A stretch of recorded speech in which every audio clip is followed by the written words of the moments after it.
Les entrepreneurs qui font demain sont dans Bismart l'émission avec Société Générale.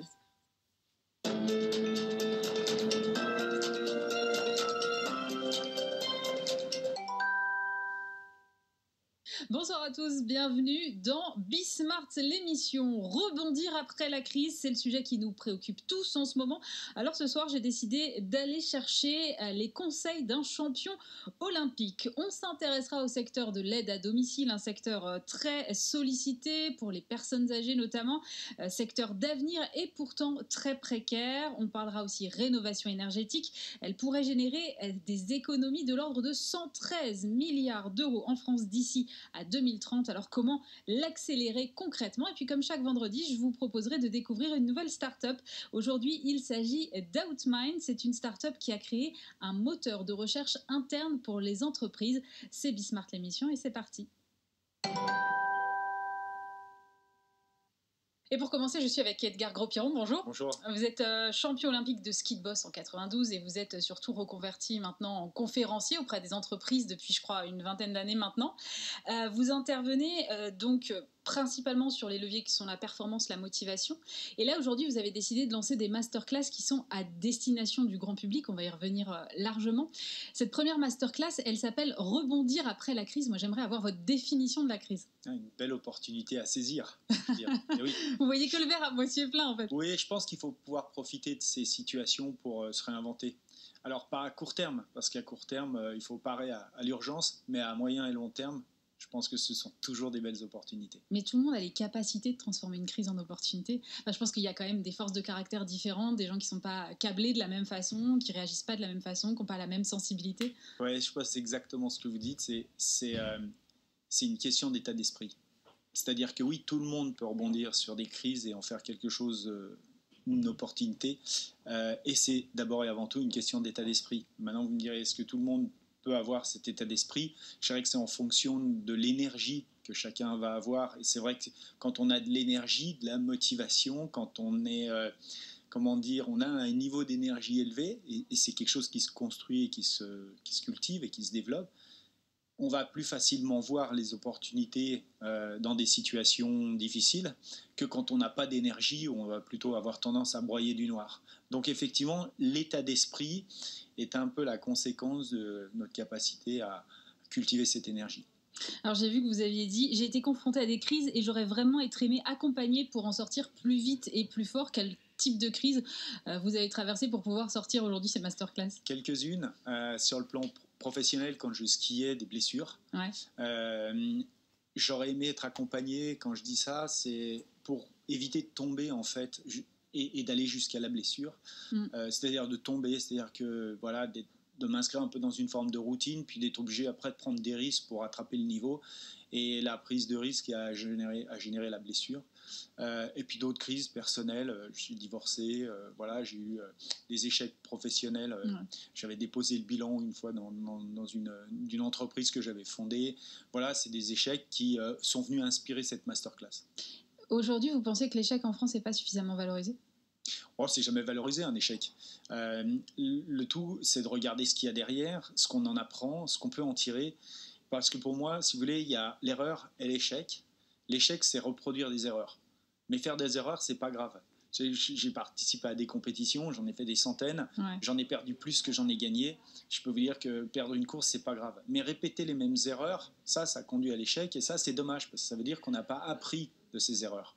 Vous avez théorisé en fait l'idée de rebondir après la crise avec plusieurs étapes clés. Est-ce que vous pouvez nous expliquer un peu quelles sont les étapes qui, selon vous, permettent aujourd'hui de rebondir quand on traverse une crise, qu'elle soit personnelle ou professionnelle? Oui, je vais vous le faire en 3 étapes pour que ce soit assez simple et assez clair. La première, c'est d'endiguer la spirale infernale.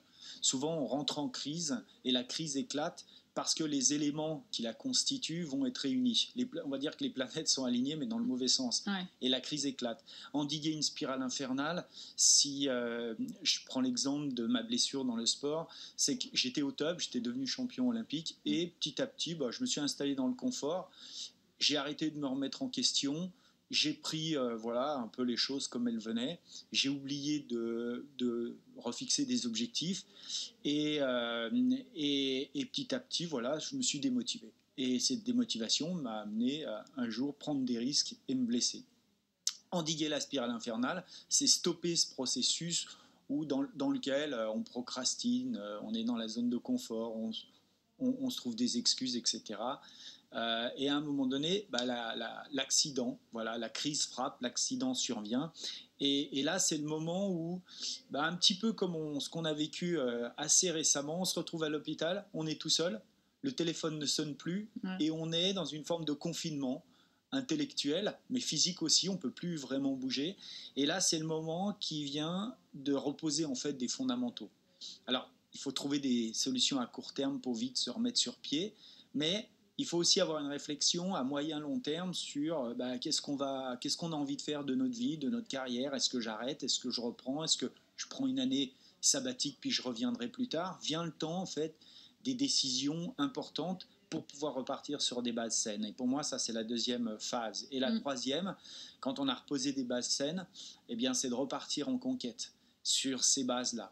Et donc, repartir en conquête, ça veut dire se refixer de nouvelles ambitions, de nouveaux objectifs. Mais vous voyez bien qu'il n'est pas vraiment possible, ou ça ne sera pas forcément durable, de se refixer des objectifs si les bases ne sont pas reposées.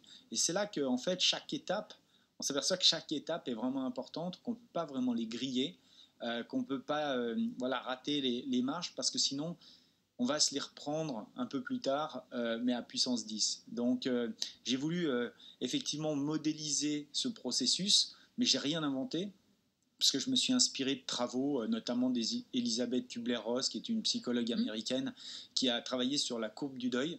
C'est quelqu'un qui a accompagné des gens en fin de vie. Elle a déterminé des différents stades émotionnels par lesquels les gens passent avant d'accepter finalement leur situation, leur mort prochaine en fait. Et elle a modélisé ça. Les Américains sont très forts là-dedans pour modéliser les choses. Elle a modélisé ça. On retrouve dans l'entreprise, on appelle ça la courbe du changement. Moi, je me suis inspiré de ces travaux-là pour effectivement amener les différentes étapes par lesquelles je suis passé, mais par lesquelles tout le monde passe. C'est assez universel. Tout le monde passe pour retrouver en fait une situation plus équilibrée après avoir connu un peu le chaos de la vie. Est-ce que c'est toujours possible d'endiguer la crise? Parce que là, on est en plus en pleine crise sanitaire et visiblement, quoi qu'on fasse, on a du mal à l'endiguer. Donc, est-ce que même dans des cas plus personnels, en sortant de cette crise sanitaire, finalement, c'est toujours possible de mettre un terme à ça et d'en sortir? Oui, pour la bonne et simple raison, c'est que on pense toujours qu'on ne peut pas agir sur les causes. Et en ce qui concerne des crises indirectes qui nous impactent, comme la crise sanitaire ou comme une crise financière, comme une crise climatique, on ne peut pas agir sur les causes, mais on peut agir sur les conséquences. Les conséquences que ces crises vont avoir sur nous, sur notre vie, sur notre façon de faire, de fonctionner, d'être avec les gens, de voyager, de travailler. On le voit en quoi cette crise a, par exemple, c'est un exemple, mais il y en a d'autres, favorisé en fait l'explosion du télétravail. Donc l'idée, c'est de dire je ne peux pas agir sur les causes, mais je peux agir sur les conséquences. Donc, je me concentre sur ce sur quoi je peux agir. Reposer des fondamentaux, ça commence par là. Et puis, je pense qu'il faut gérer en deux temps. Il y a cette partie court terme pour ne pas sombrer. Et là, c'est un peu l'arsenal de tout un tas de petites solutions qui vont faire que, si je prends la crise sanitaire, c'est le masque, la distanciation sociale. C'est tout un tas de choses qui font qu'on ne va pas sombrer ou qu'on va éviter de sombrer. Et puis, il y a les solutions à moyen long terme sur lesquelles on doit réfléchir pour se réinventer en fait et réinventer le modèle. Si je prends l'exemple du travail à distance, du télétravail, on voit qu'à court terme, ça tout se fait un peu dans la précipitation, mais je peux vous garantir que dans 2 ans, le télétravail aura son mode de management très approprié, sa façon sera structurée, les gens seront confortablement installés, les outils auront été développés, des applications aussi pour travailler, là encore, auront vu grâce à la crise, auront vu le jour, et on va, dans 2 ans, avoir un rapport au télétravail qui sera, je pense, très équilibré, très sain. On aura trouvé l'équilibre entre le présentiel et le distanciel. Mais tout ça est en train de se mettre en place. C'est un peu fouillis encore, peut-être aujourd'hui. Beaucoup même. Et ça crée encore pas mal parce qu'on l'a fait dans l'urgence. Mais vous verrez dans 2 ans, dans 3 ans, comment les choses vont être... Et c'est sur ça, c'est sur l'objectif en fait qu'il faut se focaliser et pas sur ce qui est en train de se passer ou ce qui s'est déjà passé. Exactement. C'est quand je dis repartir en conquête, cette troisième phase, c'est d'arriver à intégrer en fait les modèles qui vont changer. Et on les a tout de suite vus. Enfin, pendant le confinement, je veux dire, on a beaucoup parlé effectivement de télétravail, de manière de consommer, de manière de produire en local, etc. Tout ça sont des choses qui évidemment nous explosent à la figure parce que la crise explose et parce que finalement, on a du temps pour y réfléchir. C'est des choses, on ne pouvait pas y réfléchir avant parce qu'on est tous dans l'action, puis on a tout un tas de problèmes à gérer, ils sont là sur le bureau, et puis on n'a pas la disponibilité, la liberté intellectuelle pour y réfléchir. Il y a des personnes qui réfléchissent, mais on n'a pas cette liberté et puis ce temps pour le mettre en place. Donc tout se fait un peu dans l'urgence, et puis après, on commence à se reprojeter, on structure, on trouve des solutions, on pose les choses et le monde change en fait. Et le monde change et le monde évolue. Pour revenir à votre masterclass, parce que là, moi, je vous écoute et je me dis, waouh, super, là, j'ai tout compris, les 3 étapes et tout. Oui. Mais comment est-ce qu'on fait concrètement? Parce que souvent, le problème avec les masterclass ou avec les bouquins de développement personnel, c'est qu'en fait, on reste vraiment dans le discours et que finalement, une fois qu'on veut le mettre en pratique, en fait, on ne sait pas trop comment on fait, quoi. Moi, j'ai la chance d'avoir une expérience, donc celle du sport, et elle vient illustrer en fait ce processus. Puis, j'ai développé depuis 20 ans que je donne des conférences, une expertise aussi, avec une connaissance du consulting, du coaching, avec tout un tas d'outils de développement personnel, d'outils qu'on utilise, de matrices, de grilles de lecture qu'on utilise dans les entreprises.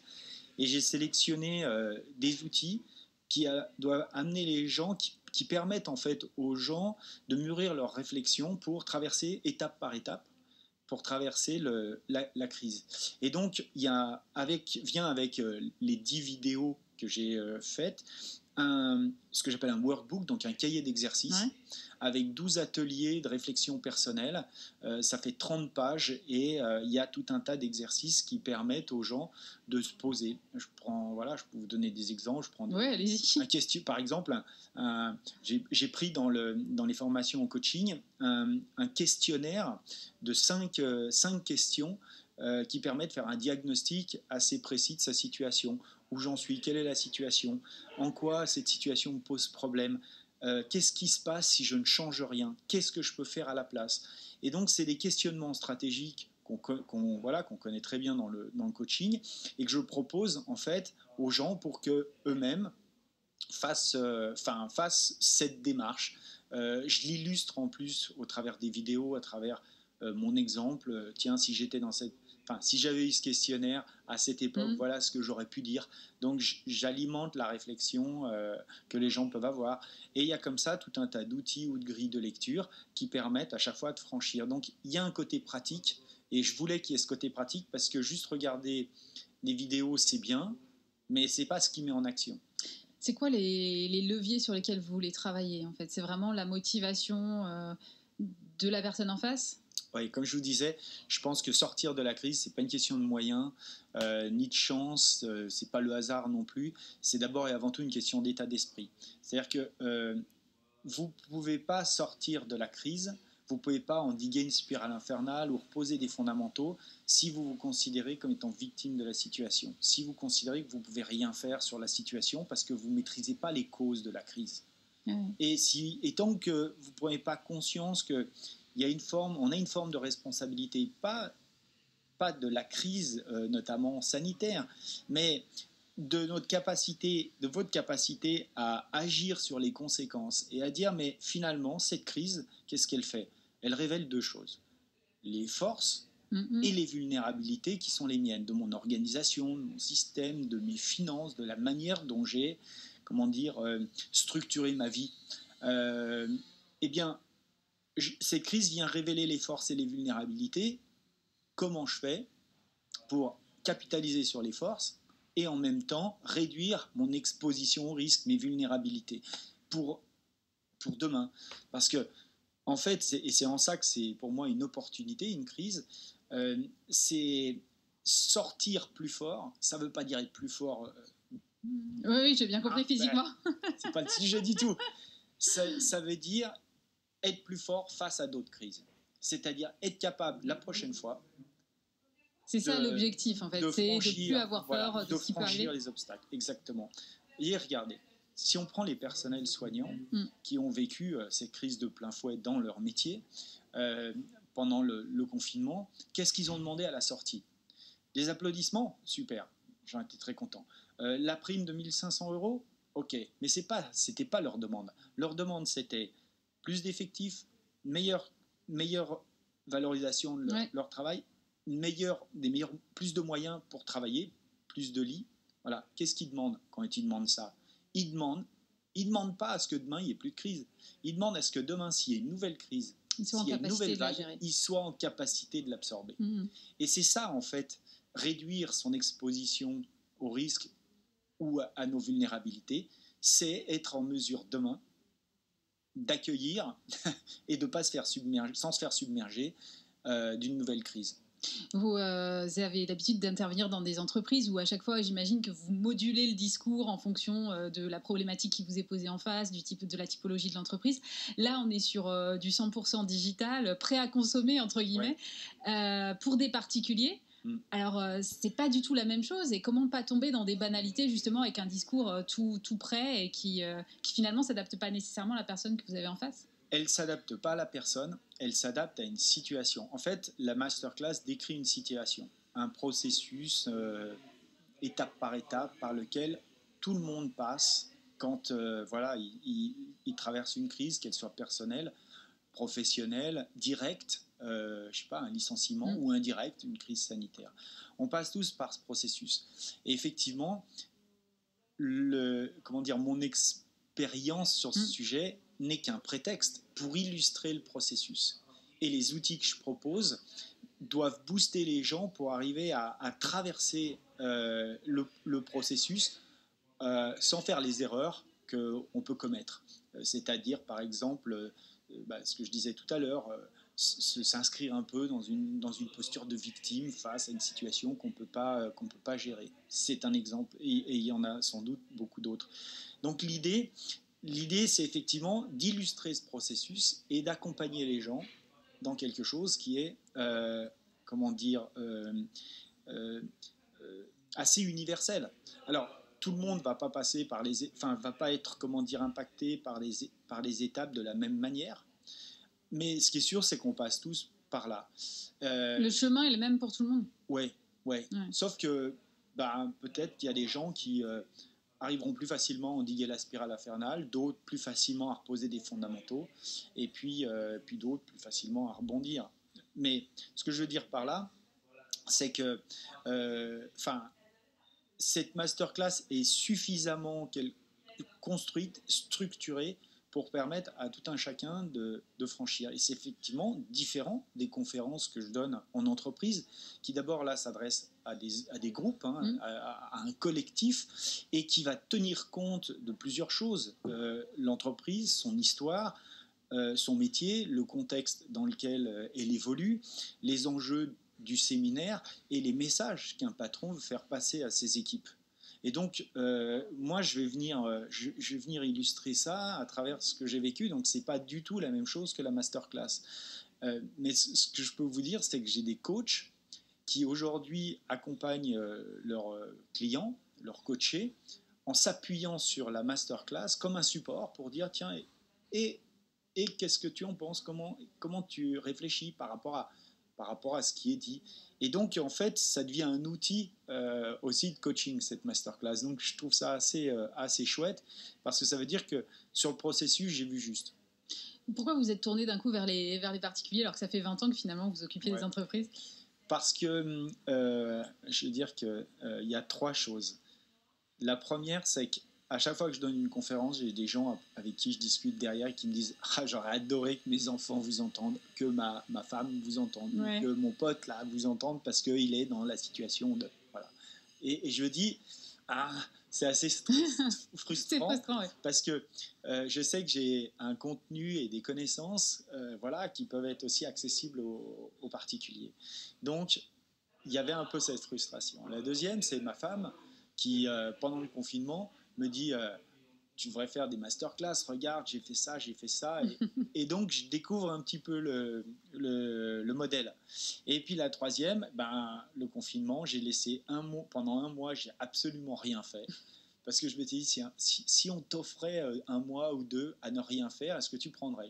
Oui, je prendrais. Donc, j'ai fait du jardinage. Grosso modo, j'ai Mais c'est absolument bien rien aussi fait. le jardinage. J'ai laissé retomber un peu la poussière et d'un coup, le truc s'est clarifié. Je me suis dit, elle a raison, je vais faire des masterclass et j'ai en fait eu du temps, c'est la troisième chose, le temps en fait de me pencher sur ce sujet. Et voilà, c'est parti comme ça. Et les entreprises, j'imagine, aussi doivent être intéressées par ce type de contenu. C'est quelque chose que vous déclinez dans vos conférences parce que rebondir après la crise, là aujourd'hui, toutes les entreprises, elles rêvent d'avoir les clés quand même. Elles rêvent d'avoir les clés, elles sont là-dedans. Et ce qui est intéressant, c'est que ce qui se passe au niveau individuel, ce qu'on traverse par rapport à la masterclass au niveau individuel, en fait, se passe au niveau collectif et au niveau d'une entreprise. C'est-à-dire qu'une entreprise, à titre collectif, le collectif d'une entreprise peut vivre une phase de dépression. C'est-à-dire, il y a de la pression, puis d'un coup, petit à petit, parce que le projet est moins clair, la vision est plus tout à fait là, le sens du métier manque, eh bien, il y a une forme de descente en pression et donc de spirale infernale. Il faut l'endiguer. Si elle n'est pas endiguée, la crise peut péter. C'est-à-dire, grosso modo, le chiffre d'affaires, où on avait prévu de sortir un produit, puis finalement, ça ne se passe pas aussi bien que ça. Le chiffre d'affaires est en baisse. Et donc là, les gens se disent, aïe, aïe, aïe.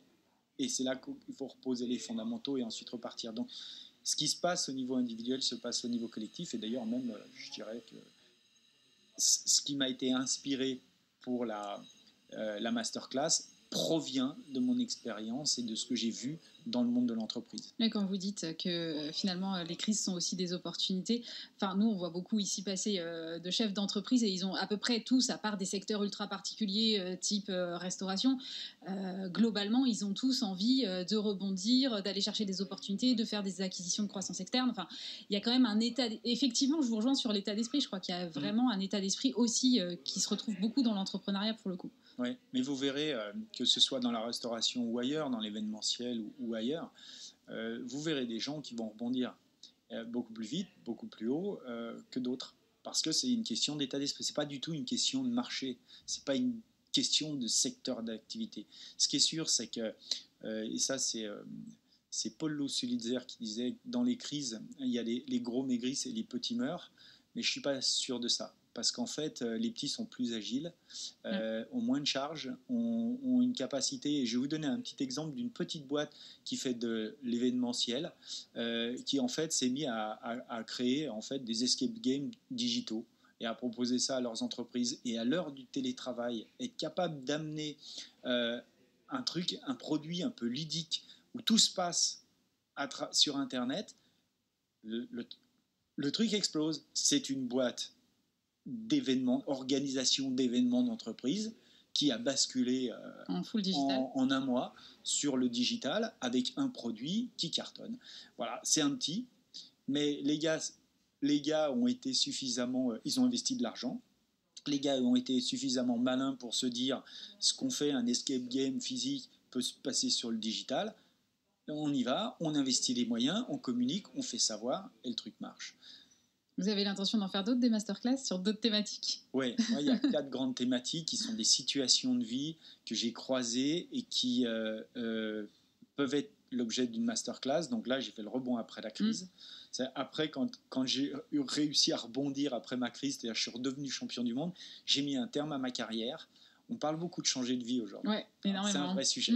Et ben, comment aborder une transition? Parce que si c'est mal préparé, en revanche, ça peut vite virer à la cata. Enfin, je crois. Exactement. Et c'est pas du tout le même processus que le rebond après la crise. Ouais. En tout cas, le point de départ, il n'est pas du tout le même, puisque une crise, on l'a subie.